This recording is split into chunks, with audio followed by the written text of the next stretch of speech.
there. I hope I got the right number. Is this Stan's older sister? I wanted to introduce myself. My name's Kendra. I'm Stan's fiancé. Oh, hi there, Kendra. I'm glad I finally got the chance to talk to you. Yeah, you've got the right number. My name's Stacy.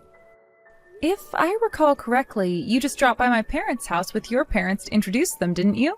I'm really sorry I missed that. I wanted to come and meet you and your family, but my company dropped a last-minute trip out of the state on me that I couldn't get out of. Oh yeah, your parents told me all about that. It was really great news. I get it. You're one of those people who like sarcastic jokes, huh?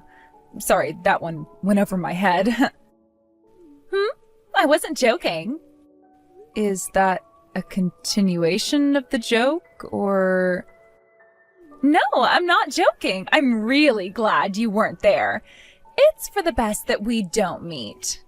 So you don't need to feel bad about anything. Okay, this is probably the weirdest first conversation I have ever had with a person in my life. Would you mind explaining why you don't want to meet me? Oh, of course. I'm glad you asked. So I have some super deep-seated trauma with men, right? When I was in high school, I went on my first date ever with a boy, and the very next day, he was sitting with my best friend at lunch. Oh, wow. I'm sorry to hear that. It must have been traumatic for you. So he was never serious about you after all? No, he actually was serious. I found out later that he and my best friend were actually cousins. But I only found that out after I'd already dumped him and sent him messages around the school saying he was a boring date and a bad kisser. That event was so traumatic for me that I can't bear to see my romantic partners being friendly with any other women, even family members. You spread false rumors about him over a misunderstanding, but you are the one with deep-seated trauma? Yeah, that's exactly right. I'm glad you understand. Right. Well, you know that me and Stan are brother and sister, right? Are you telling me that you don't even want me to have pleasant conversations with him? Stacy, I am so glad that you understand my trauma so well. I heard from your parents that you and Stan are really close. Is that right? Yeah. I presume that's a problem for you? Yep. A big problem. I can't bear to see Stan being friendlier with other women in his family than he is with me. Uh-huh. Again, Stacy, I cannot tell you enough how much I appreciate you understanding my trauma. So I actually had a request to make of you. I would really appreciate it if you could never see Stan again. And not just in person. You can't text him either. I wasn't too thrilled with compromising this much with him, but I decided to be the bigger person and allow him 10 texts per month with your mom. So if there's ever something you want to tell Stan, you can tell it to your mom and have her contact Stan for you. Oh, and if her 10 texts are already used up, you'll have to go through me. Granted, depending on the content, I may or may not deliver the message to him. You understand, right? Let me see if I have this straight. You want me to never contact my own brother directly, ever again? Yep, that's right. If I found out you were contacting him, that would really trigger my deep-seated trauma. Right. Look, Kendra, as much as I want to start off our relationship on the right foot, I'm afraid that is not a request that I'll be able to abide by. I understand you have this trauma thing, and I'll do my best to be considerate of you, but restricting which of Stan's family members he can contact? I'm sorry, but that's utterly ridiculous. Stacy, how could you say that to me? I thought you understood my trauma. Are you really going to ignore the deep-seated trauma I have and contact your brother against my wishes? Do you want me to have a panic attack? What if my panic attack causes a heart attack? Are you trying to kill me? What the, kill you? I also have to say that I am very disappointed in the weakness of your sibling relationship with Stan. What? Me wanting the ability to talk to my own brother is a weakness to you? Obviously, if you truly had a strong familial bond, then you wouldn't need to have direct contact with him. Just knowing that he was well taken care of by a fantastic woman who loves him more than anyone else should be enough. But you're disregarding my trauma and threatening my life by meeting with your brother, all because of your own insecurities. You trashed a high school boy's reputation over your misconception, but I'm the one who's insecure? All I'm doing is laying down boundaries. You don't get to determine how and when I contact my own brother just because you're marrying him. Don't victim shame me. I'm the one setting boundaries to cope with my deep-seated trauma. Stop using that term. You use it every 5 frickin' seconds. I will not give you another warning, Stacy. I am his fiancé and I have deep-seated trauma. You will never meet in person with your brother ever again. And if you want to send him a message, then you must either go through me or your mother. That is final. Stan, we need to talk. We do? Yes, and it's about your fiancé. Are you sure you want to marry her? Like, really sure? Well, I did propose to her. I thought that would make my intentions clear. Can I ask what brings this on? Did something happen between you two? You were really happy for me when I first told you I was getting married. Yeah, I was, but that was before I actually interacted with her. Kendra just texted me a few minutes ago. Oh, she did? Yeah, and what she said was shocking, to say the least. Well, what did she say? She told me to never speak to you again. She told me this insane story about her deep-seated trauma, but it didn't make any sense. I mean, she expects me to believe that she was traumatized over an incident from high school in which she ruined a boy's reputation for no reason. Oh, yeah, she told me about that a while back, too. So you knew? Stan, I understand that this is the woman that you proposed to, but I feel like I need to say this as your sister. She seems like she is genuinely unwell. I'm really sorry that she said that to you. Also, thank you for your concern. It means a lot that you would trust me enough to be so direct like that. Now, in Kendra's defense, based on my experience with her, I don't think she's unwell. I think she just worries too much sometimes. You sound like you're not too surprised that she would tell me never to speak to you again. Well, I guess you can say she's done something like this before. Not to blow my own horn, but I've always had a lot of friends, right? Yeah, ever since you were a kid, you always had a huge circle of friends. You've been bringing them around the house for years now, but I still don't even remember most of their names. Even after you went to college, any free time you weren't studying, you were spending with friends. Right. That's something that doesn't really sit too well with Kendra. She doesn't like that you have friends? It's not that. It's just that she's kind of the opposite type of person. She'd rather just have a few super close people that she knows really well, and have a bunch of friends like me. So she can't comprehend my relationship with my friends. You know what I mean? I can't remember how many times she's gotten mad at me for spending a Saturday with my friends instead of her. Wow, that must have been difficult for you. Actually, that's the main reason I decided to marry her. Once she's my wife, I'm positive that she'll settle down a bit with the jealousy. I mean, what better way there is to prove my devotion to her than to vow to be there for her for the rest of my life? She won't have a reason to be jealous of my friends or family anymore. I guess you've put quite a bit of thought into this, Stan. Okay, if that's how strongly you feel about her, then I'll respect your decision.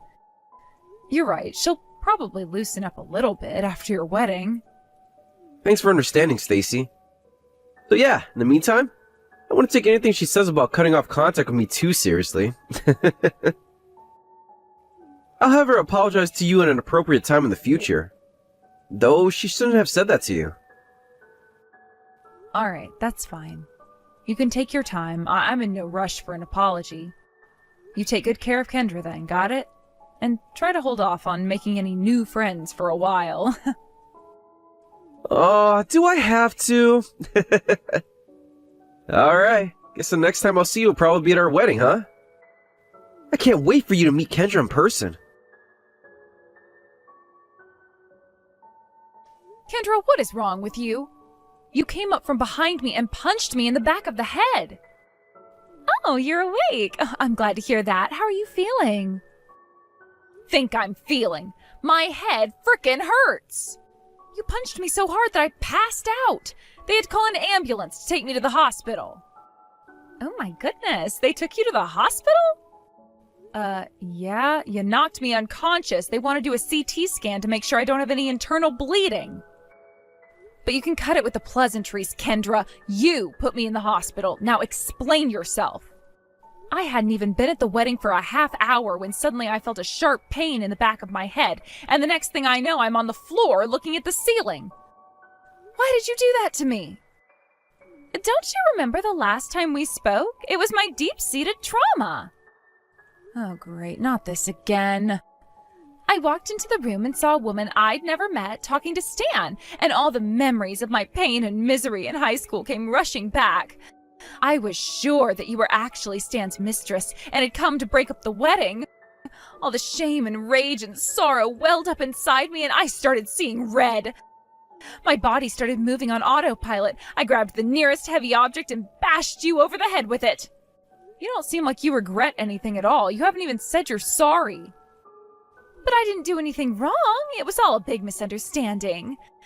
I would have never hit you if I knew you were Stan's sister. It was all my trauma's fault. You don't think you did anything wrong? You hit me so hard I lost consciousness.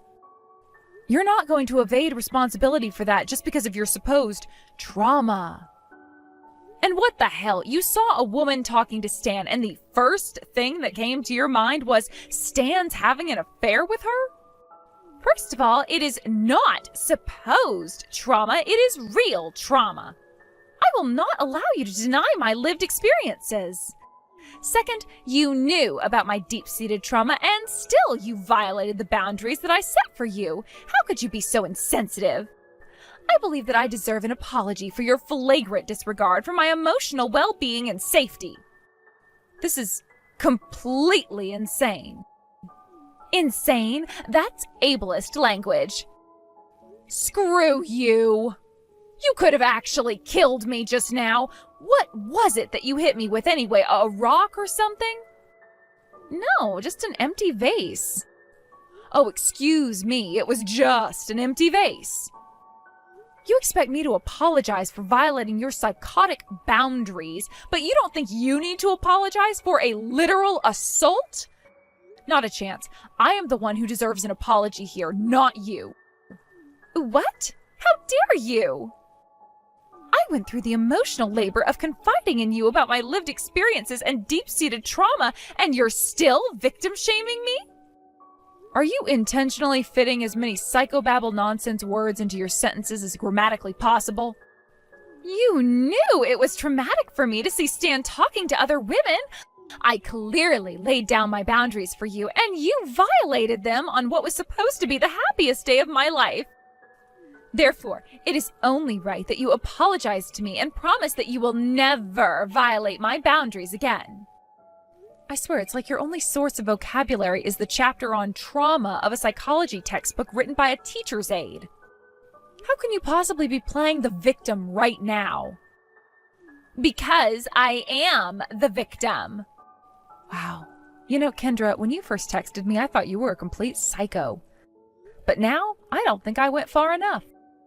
You are far worse than just a run-of-the-mill psycho. You need to be locked up in an institution. That is more than enough ableist language out of you, Stacy. There is no room in my life or Stan's life for such a bigoted person as you are. I am marrying your brother today, and you will never see him again.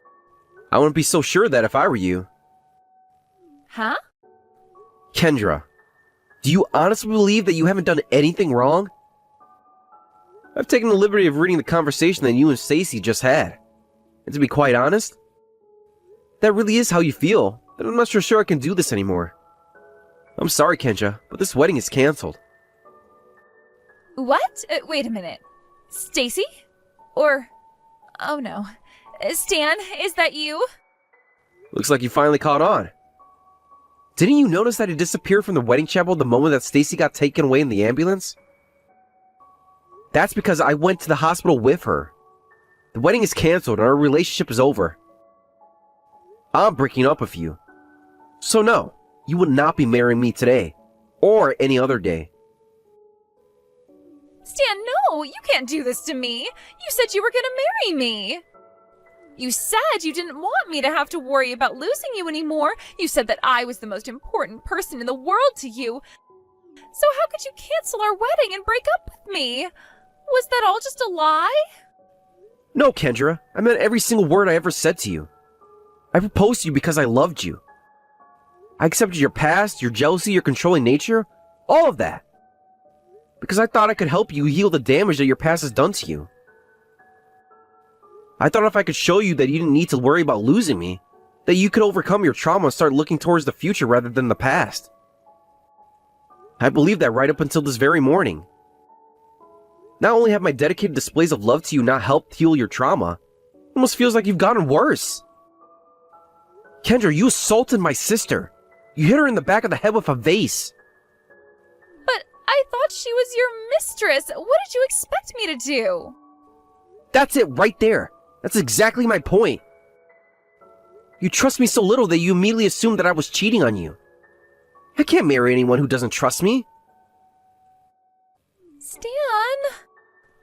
I've done everything you ever asked me to do, Kendra. I erased all my female friends from college from my phone for you. I never went to any party or gathering where other women were present. I loved you and wanted to spend my life with you, so I was willing to make sacrifices for you. And after all of that, you go and assault my sister? But Stan, it was all a simple misunderstanding. I didn't mean to hit your sister. So you admit that you generally thought I was cheating on you? Yeah, but just for a second. Even 1 second is too long, don't you get that? You have no idea how much it hurts to know that the woman I pledged my love to doesn't even trust me. That's not true. It's not that I don't trust you. It's just that, oh, you're such an amazing guy. You're handsome, funny, hardworking. I always felt that you were out of my league. I was terrified of losing you. And so you bashed my sister over the head with a vase? I don't know how I can make this any clearer to you, Kendra. You've gone too far. Your trauma has completely taken over you. So much so that you were willing to assault a person you didn't know within a few seconds of seeing them for the first time. I had no idea you were such a violent person. I'm not a violent person. That's not fair. This is the first time I've ever done anything like this. Don't talk about me like I'm always going around and hitting random people wherever I go. First time? Huh, that's a lie. You're not just controlling and violent. You're a liar too.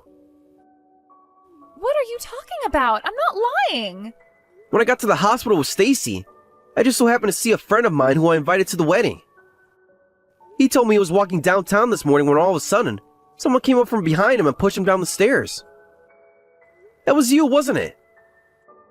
Oh, don't be ridiculous. Why would I do a thing like that? He also told me that he had been receiving a ton of texts from you lately. Multiple times a day, telling him to stay away from me. But right after he got taken to the hospital, the text stopped. He was so terrified that he hadn't even spoken to the police about it yet. He thought for sure you would either go after him again or take it out on me. I can explain. Don't bother. I don't want to hear it. Just like with Stacy, you're lucky that he wasn't seriously hurt, and that it doesn't appear that there'll be any lasting impacts to his health. Are you going to stand there and say you did all that for me? Even if that's true, I don't want any part of your psychosis. I mean it, Kendra, we're through. Stan, please, can't we talk about this? The only thing we're going to talk about from here on out is how you're going to be held responsible for what you did to Stacy and my friend. What do you mean? What are you going to do to me? I'm going to make you pay. Simple as that. You've only ever been on my good side up until now, so you may not realize this. But while I pride myself in being generous and forgiving to my family and friends, I show absolutely no mercy to anyone else who crosses me. Stan, do not do this. I'll apologize for everything, okay? I'll go to Stacy and your friend's hospital rooms and I'll tell them I'm sorry. So please, don't break up with me. I'm sorry I let my trauma get the best of me. If you could just work with me a little longer, I'm sure I'll overcome it in no time. Again with the trauma nonsense. Are you ever gonna give that up? Anyway, I've already compromised more than I should here for your sake. I'm not doing it anymore. You can sort out your trauma issues on your own now. Stacy, what am I gonna do? Stan says he's gonna break up with me. He hasn't been back to our apartment since yesterday, and he just sent his lawyer over with a demand that I move out within 24 hours. I don't want to break up with him. I don't want to move out. Please, Stacy, you have to help me. In case you've forgotten, I am currently in a hospital bed recovering from the injuries that I sustained when you assaulted me. I had to get 3 stitches in the back of my head, which may not seem like a lot, but they are really, really uncomfortable. That's in addition to the splitting headache I still have. So if you want help moving out, you're gonna have to ask someone else. That's not what I meant. I want you to talk to Stan and tell him not to break up with me. I love Stan. I need him.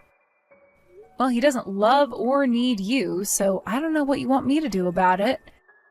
You put 2 people in the hospital on the day of your wedding. Do you really think Stan would stay with you after that? And that's not even considering the fact that you've been cheating on him. What? He told you about that? He sure did.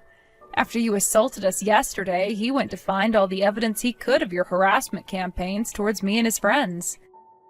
He found all the evidence he needed of that, but also a few other pieces of evidence. It seems like every time I think my opinion of you couldn't possibly get any lower, you go and prove me wrong. Stop victim-shaming me! It's not my fault I had to cheat on him. Oh, for the love of God, Kendra, don't tell me this is because of your trauma, too. He never respected any of my boundaries. I told him not to see his friends anymore, and he told me that he was fine with that, but then what did I find out? He was still seeing them in secret at least once a month. He crushed my heart and ripped open the wounds left by that boy in high school. I lost control. I felt so violated and abused, I had no choice but to cause him some of the same trauma that he caused me. So every time he went out with me and his friends, I went out with another man. He did this to me. It's all his fault. That boy didn't cause you any trauma, Kendra. What you're actually feeling is shame. Stop victim-shaming me! He was the victim, you idiot, not you! All he did was talk to his cousin, and you ruined his reputation because of it. Then, when you realized the truth, you were overcome with shame over the viciously evil thing you did to him. That's why you invented your trauma narrative. To shut out your feelings of shame over realizing that you're just an impulsive, jealous, vindictive, and stupid woman. No, you're wrong. It was his fault for not telling me that my best friend was his cousin. Just like it's Stan's fault for not telling me you were his sister. It was Stan's friend's fault for not respecting the boundaries I set for him. That's another thing. You don't just get to use the word boundaries to make other people do whatever you want. Look, I understand that maybe I went a teensy bit overboard, but it's all because I love Stan so much. I don't want to lose him. So please, I am begging you, give me another chance. We can call your family and Stan's friends together and have a discussion on what new boundaries we can set for you guys. Boundaries that we all agree on. You still don't feel like you've done anything wrong, do you? I realize that some people who are less understanding of the trauma I've been through may view my actions as inappropriate. Yes. Yeah, that settles it. You don't think you've done anything wrong. You go through all these mental gymnastics to interpret what happens in a way that removes any responsibility from yourself. Well, I'd say it's high time someone forced you to take some responsibility. And it looks like that responsibility falls to me. You may not think that you've done anything wrong, but I'd bet a year's worth of my salary that a judge and jury will have a different view of things. What are you saying? Are you gonna sue me? Did Stan ever tell you what it was I do for a living? No. I'm a lawyer. Oh, no. Oh, yes. Do you have any idea how much money I'm losing every day I'm stuck here in this godforsaken hospital? You're going to compensate me for my lost wages and much, much more. I've also decided to take up Stan's friend's case against you as well, pro bono. Please don't do that, Stacy. I'm already on the hook for a ton of money from the canceled wedding. If you sue me on top of that, I'll be ruined. Yeah? And how is that my problem? You don't seem to be aware of what sort of position you're in right now.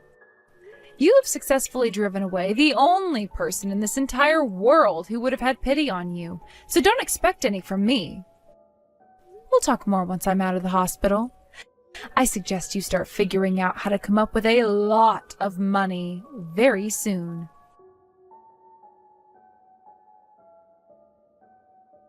The first thing I did after getting out of the hospital was putting together a police report for both myself and Stan's friend. She was granted a speedy trial and found guilty on all counts. My next order of business was suing her for the costs of the wedding, hospital bills, and lost wages, which added up to around $50,000 in total. She went to her parents and begged them for help, so they agreed to loan her what she needed. Paying that back, however, is not going to be easy for a woman with a criminal record like her. I hope she takes this opportunity to learn that her trauma card isn't going to get her very far in this world.